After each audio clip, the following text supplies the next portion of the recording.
Hi, this is Derek. And this is Carrie from the Better Conversations podcast. When we aren't talking about money and marriage, we're listening to Stephanie O'Brien on the Moved by Purpose podcast.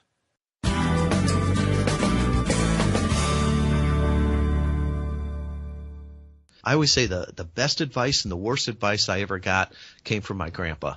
When I was in college, he once told me, he said, choose carefully who you drink with, because you can't choose who you work with. Whatever you're doing, the first step is really to define who is your ideal customer. Who can you thrill? Who thrills you to work with?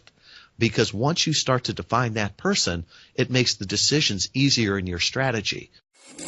Are you longing to know what your purpose is? Are you on the wrong career path? Do you feel like there must be more to life? Don't worry, there's hope. It's time to be moved by purpose. Now your host, Stephanie O'Brien.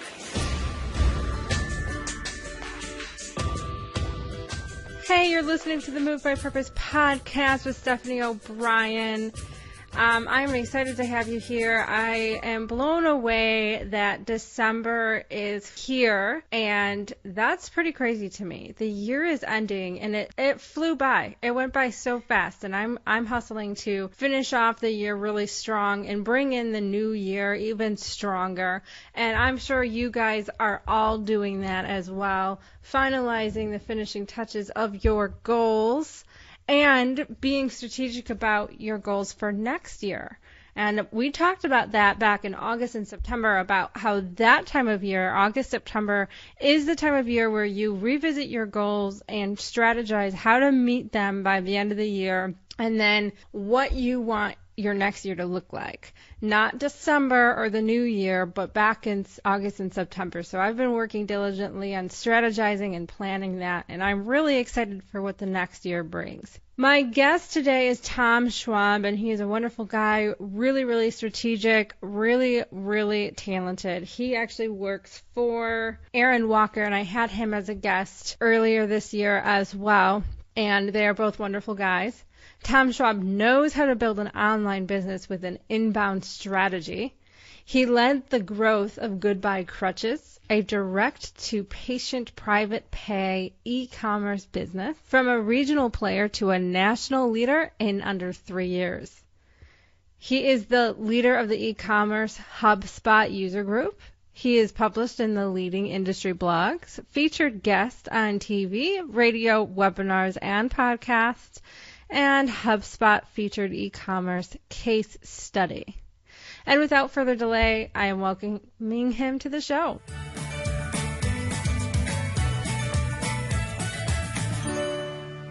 Welcome to the show, Tom. It is such an honor to have you on today. Stephanie, I am thrilled to be here, and two Michiganders connecting over Skype.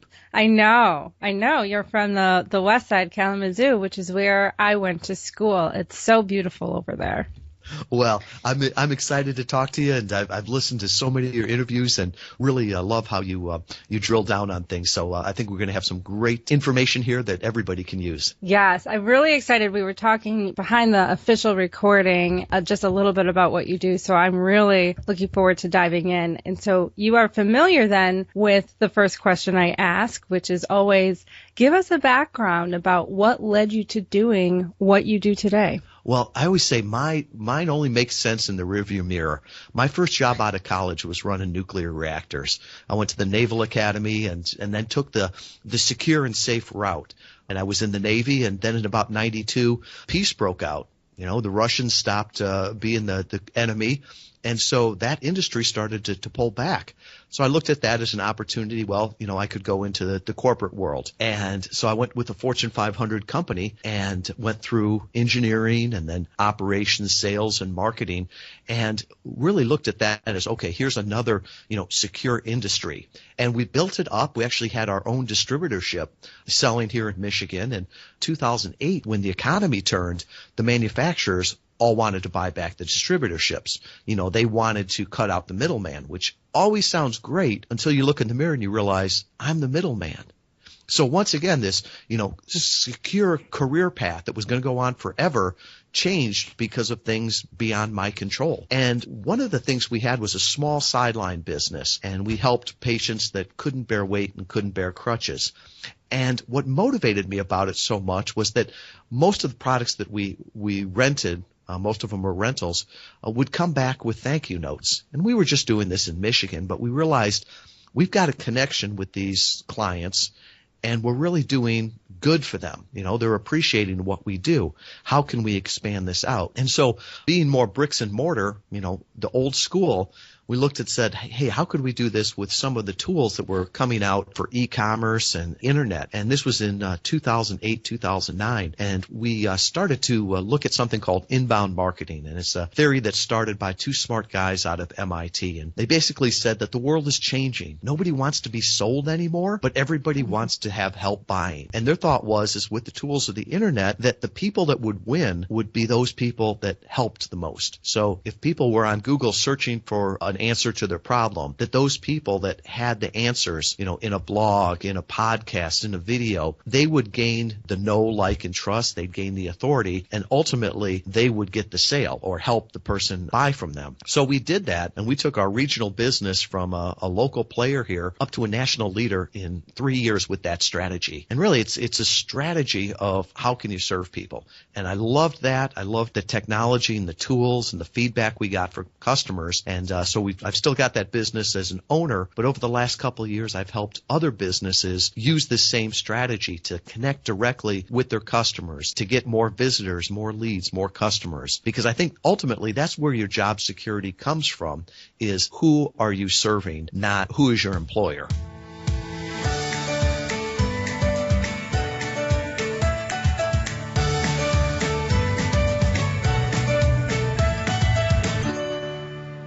Yes, your employer is your one and only client.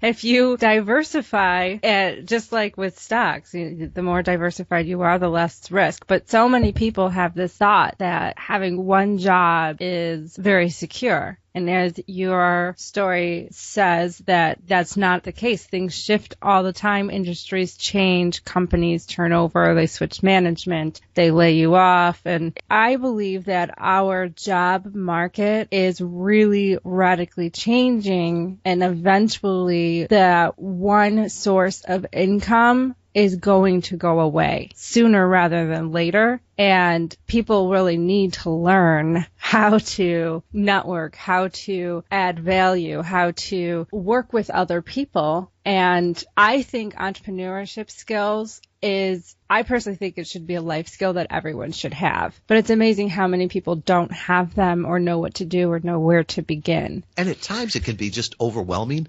I totally agree with you on that. And I always look back on my military career and I say that I've run a nuclear power plant and I've run a small business.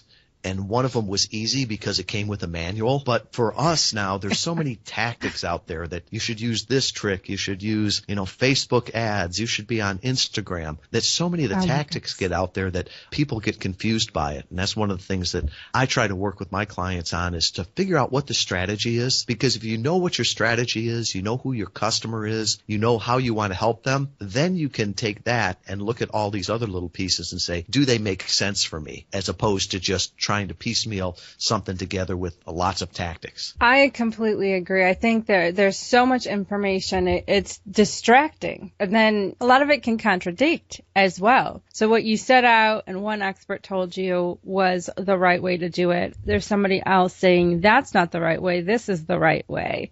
And it is very tough to discern.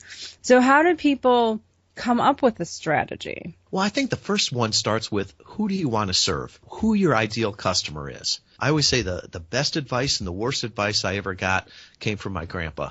When I was in college, he once told me, he said, choose carefully who you drink with, because you can't choose who you work with. And for him, that was true. That was his reality. He was a mechanic in a small town, and he had to take all customers.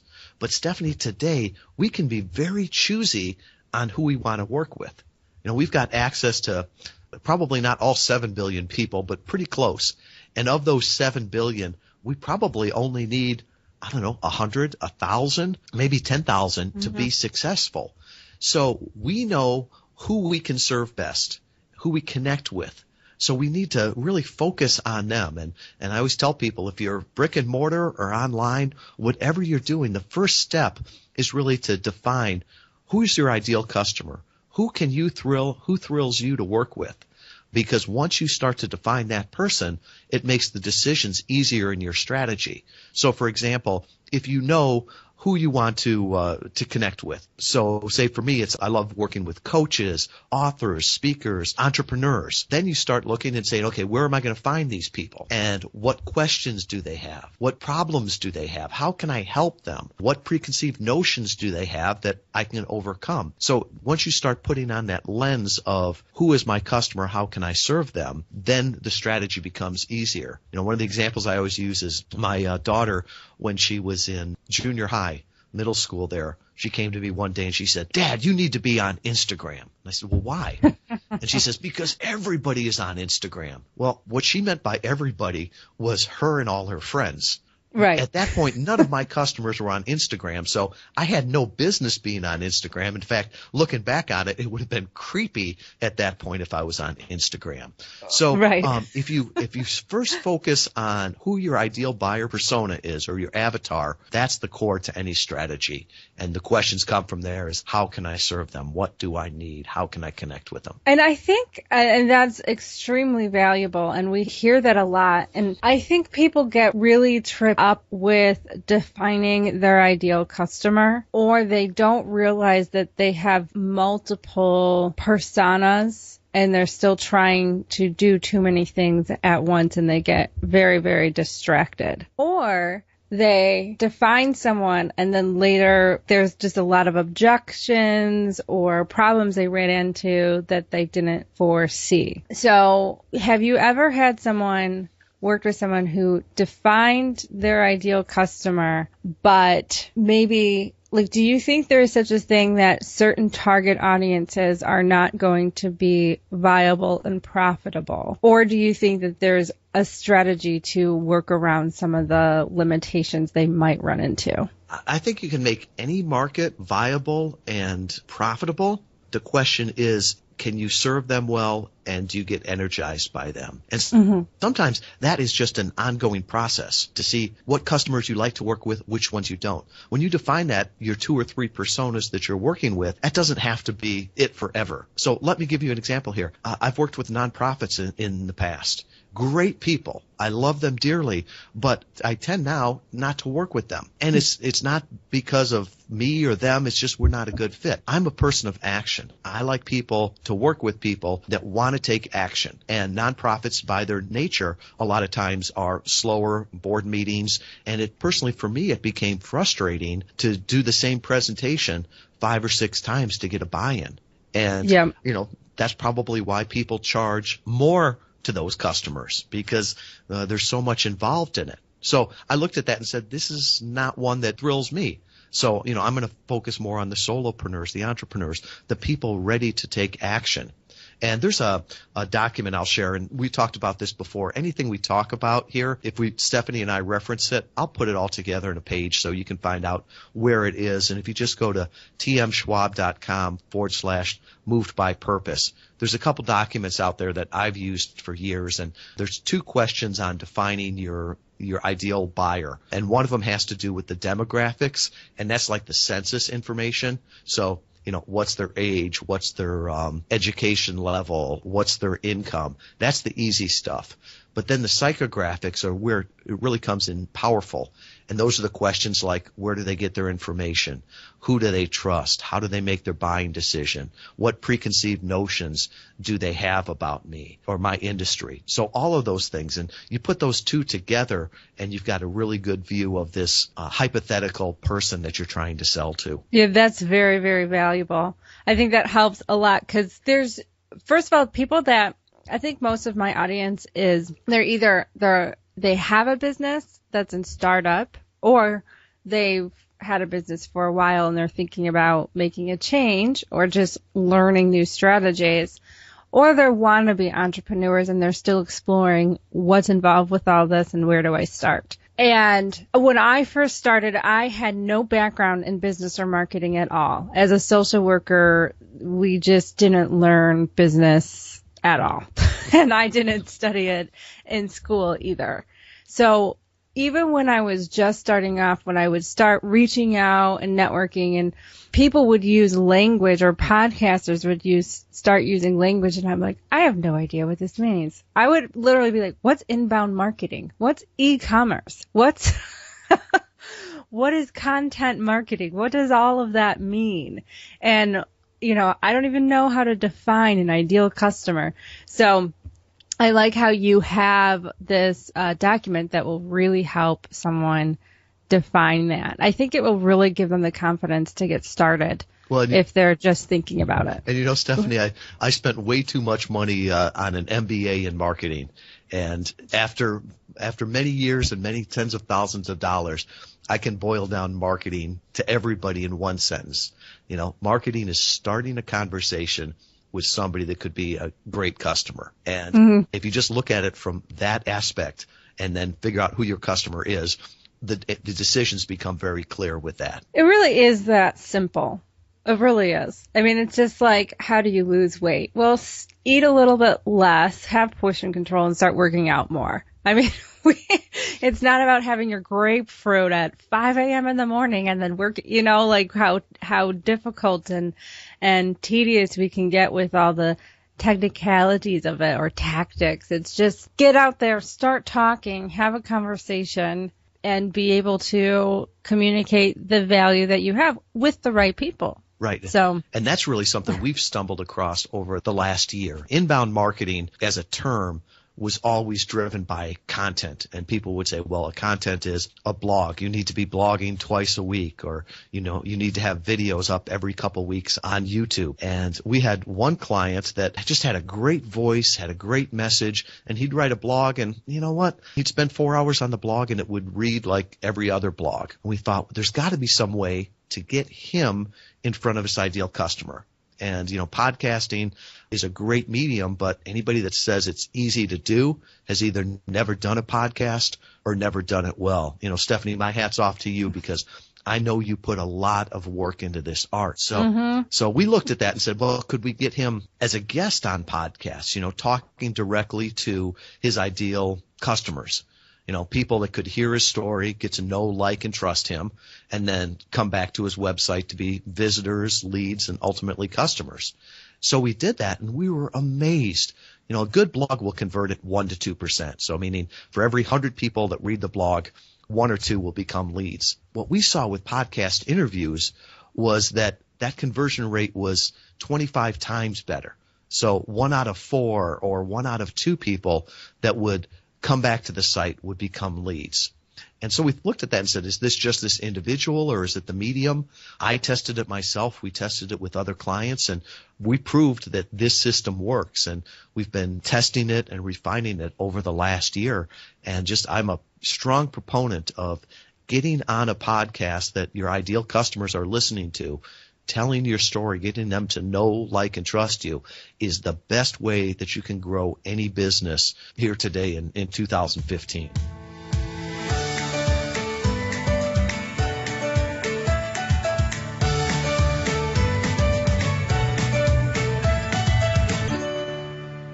I definitely have seen this strategy work and do completely agree with you. So for someone that it's like, okay, that's a good approach. There's still a learning curve involved. They might have questions like, where do I find these guests or podcasters? How do I can't necessarily listen to every podcast out there. Otherwise, I would be getting nothing done. How do I contact them? How do I get them to say yes to me? How do I say that I'm a good fit for their audience and I can add value to them? I'm sure those questions are running through their head because it sounds nice, but how do you do that? Right. I wouldn't say there's a secret. There's a system to it. It's just like anything else. Once you figure it out, it's very easy and reproducible. I would say, once again, put yourself in the shoes of the podcast host, because they're your customer to get on there. And what are they looking for? They're looking for somebody that can share helpful content. They're looking for somebody that can engage their audience, somebody that can build a relationship with. And there's over 186,000 podcasts just in the U.S. right now. And you don't need to be on all of them. In fact, you don't want to be on most of them because they don't have your ideal customer.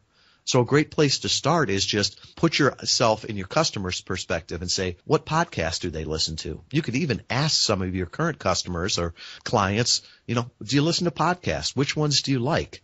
And that'll give you a sense of that. Even if you don't have that feedback, you could go to iTunes in the new and noteworthy section, and they've got it all broken down by categories. And these new and noteworthies are podcasts that have been around for less than 90 days. And so those are podcasts that, are up and coming and would be easier to get on from the very beginning. And then when you approach the host, and we've got some resources that can show you how to do this, you basically, be very direct and say, hey, this is what I can do to help your podcast. Here's the information I can share. And just being brief and to the point, and then attaching just like a one-page overview that gives your bio, your picture, all your contact information, 4 or 5 things that you can talk about, and all of those things. And with that, once you get on a few podcasts, it becomes very easy to get on other ones. Because one of the things that Stephanie and I will probably talk about when we stop the recording is, hey, do you need any other guests for your show? And I could recommend people to her that I know. And the same way I might ask, hey, do you know of any other shows that I might be good on? So with that, we're helping each other here, but also using this strategy of being a podcast guest. Once you get on a handful of podcasts, you can leverage that to get on more and more. Yeah, I just started. It was actually when I had Aaron Walker, and I know that he was a client of yours or is a client of yours. When I had him on, I observed how he used the system or strategy. And I was like, that's really smart. I'm taking notes on that one.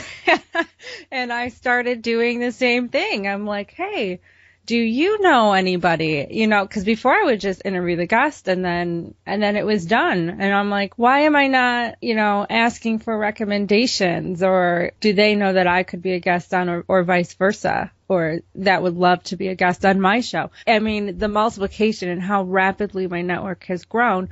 And it's really funny because you've mentioned names that I've recently interviewed in the last few months.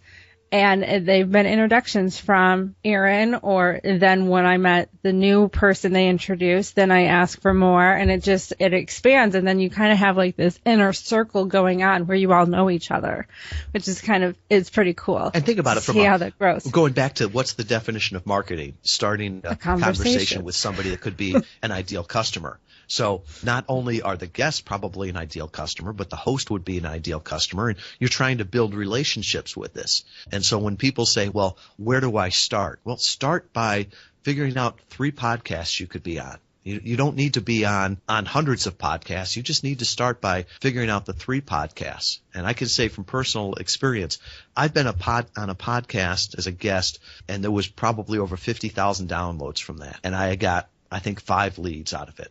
I've been on another podcast where the host swears she gets 300 downloads per episode, and I got 150 leads out of that.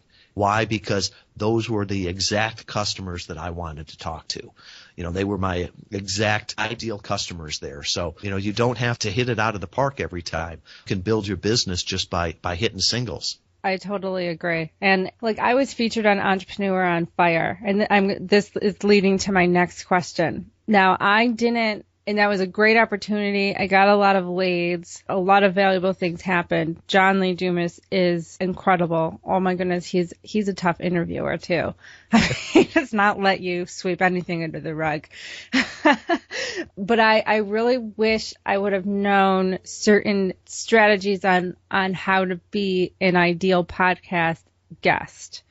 In addition to adding value, which I completely believe I did, there is kind of a strategy with I see other people that have, you have a valuable document that you make available for the listeners to go and get, and that's added into the conversation. And I mean, it's like, okay, I want that. And it leads people to go want that. How do you know, like, what are some tips on what to keep in mind when you are a guest to really make the most valuable for everyone involved? Sure, and I'll give you complete behind the curtain here in transparency. If you listen to this interview and listen to other ones, this is how the system works, right? So step 1 is defining who you want to talk to. Step 2 is defining what your expertise is, what you're going to talk about. Step 3 is identifying the podcast and pitching yourself to the host. Step 4 is getting on and having a perfect interview. And that's making the host look like a genius for having you there, talking about different stories, different things about your business, but always on how it could help your audience. And while you're doing this, you're continually talking about other resources that they could find.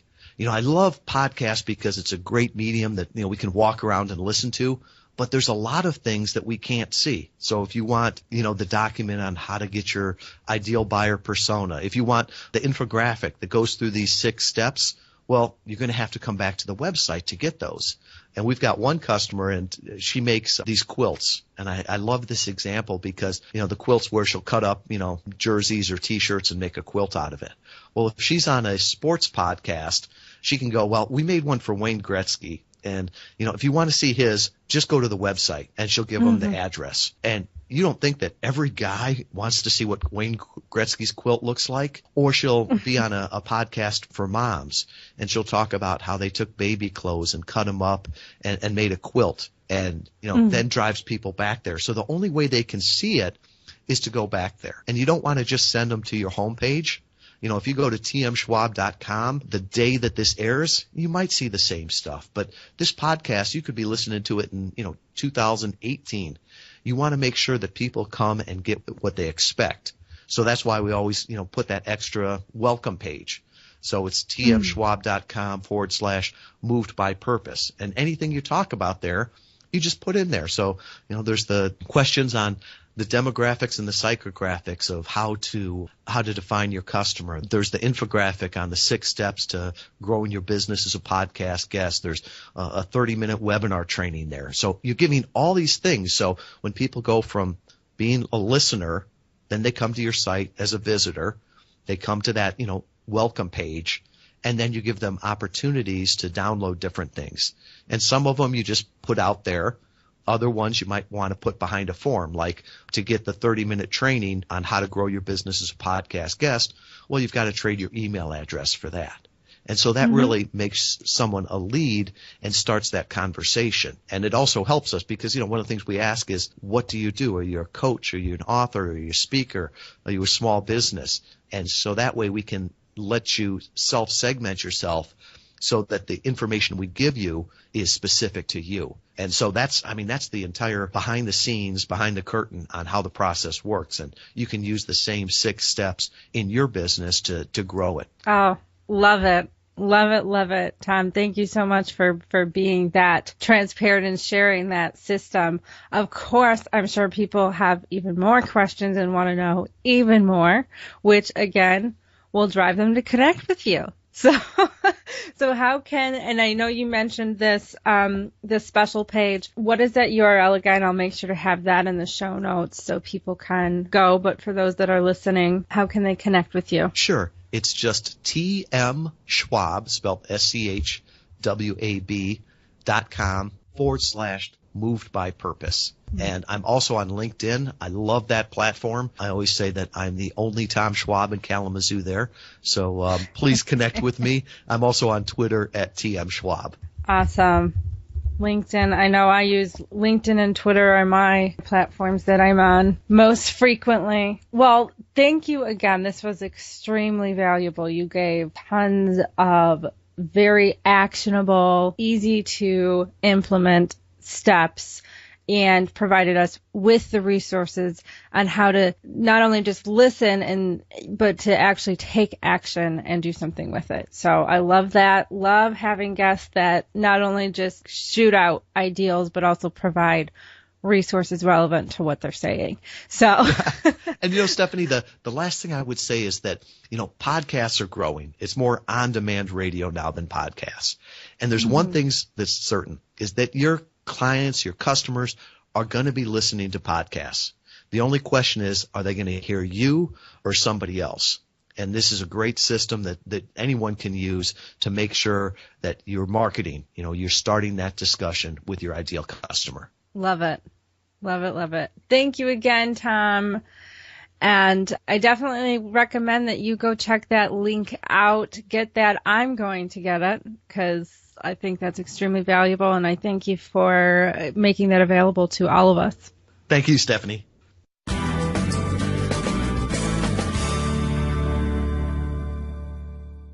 I can boil down marketing to everybody in one sentence. Marketing is starting a conversation with somebody that could be a great customer. And if you just look at it from that aspect and then figure out who your customer is, the decisions become very clear with that. There you have it. That was Tom Schwab. Everyone make sure to check him out. All of his website and how to connect with him is in the show notes. Make sure that you grab that free giveaway that he is making available to you and say hi. Let him know you appreciate him sharing his expertise and being as transparent. And if any of you have been wondering how effective podcasting is or how to get on the show on podcast, reach out to him. He is your man and he will get you going. And this is the week where it is Cyber Week. If there's any delays, because I have been running into a nightmare of technical glitches, and this seems to be a, if anything can go wrong, it will type of week with my podcast. So if this is late and doesn't get published, then I'm sorry. I will extend the discount for you, because that's how much I love you. And just let me know that you listen to it, of course, on the day that it's published, not like 5 weeks later and think that you can get the discount. So this is a time-sensitive offer, but if this offer is getting published late, I will honor this discount. I'll even be even more generous for the month of December. For the entire month of December. So you heard about this discount. You have to know about the discount in my weekly newsletter. This offer is only available for those on my newsletter. I can announce it, but you have to be part of my email list. And that is getting 50% off all coaching plus $900 of free coaching in addition to the 50% off. This is a deal you will not see anywhere else, and it is only available for Cyber Week. But because this might be getting late, I said I will extend it for the month of December, but you have to be in my email list. If you are not, then you will be missing out on this incredible opportunity to give as a gift or to finish your year strong or to ensure that all the goals you set for next year are actually going to be met. And if you have no clue what your goals are, what you even want, that's why you hire a coach. Coaches help you set goals if you don't know what it is that you want. They help you meet your goals if you're clear on what you want but are stuck on how to get there and where to start. And then, if you are clear on how to start and how to get there, but need accountability and strategy, coaches do that too. So, whatever space that you are in, you need a coach. And this opportunity for 50% off, I'm practically giving it away for free. So, don't miss out. And I'll talk to all of you next week. Love you.